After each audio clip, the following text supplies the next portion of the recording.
Petit message à la buse. Il y a plusieurs exemples de notoriété.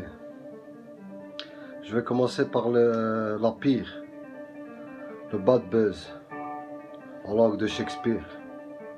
Être connu par rapport à un fait ou une action mauvaise. J'ai un petit exemple sous les mains.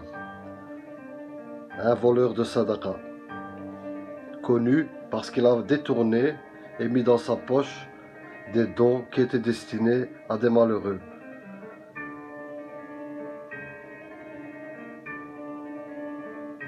Et ça, c'est un exemple concret.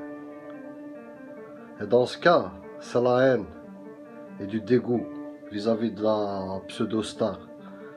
C'est tout ce qu'il en ressort. Et je vais un petit peu m'attarder sur ce point,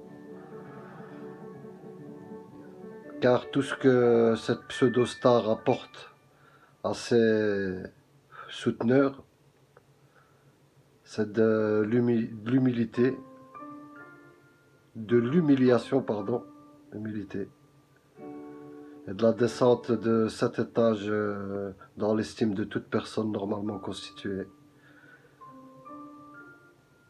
Ça se résume en un dessin, quelqu'un qui est dans un puits avec de l'urine jusqu'aux genoux, pardon, qui se fait remonter par une corde, par quelqu'un à la surface avec de la merde jusqu'au cou.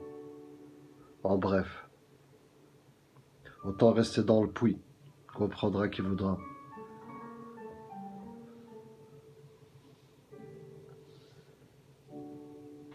Il n'y a pas plus aveugle que celui qui ne veut rien voir. Et rester à l'abri de ce genre de notoriété, c'est un conseil. Il est à prendre ou à laisser, peu importe, c'est dit. Maintenant, je vais passer au bon buzz, en langue de Voltaire. Le meilleur buzz, la meilleure notoriété. C'est le résultat d'un effort, d'un travail effectué,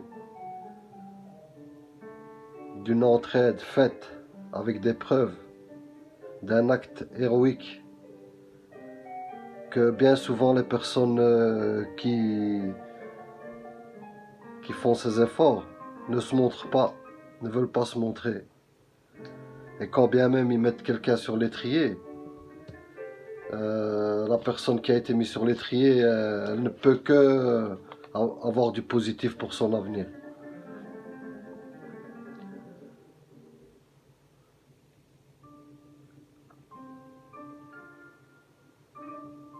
Il faut rester égal à soi-même.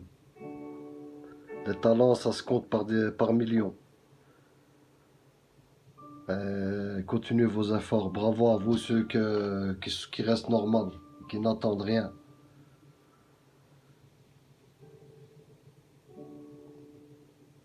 Le buzz.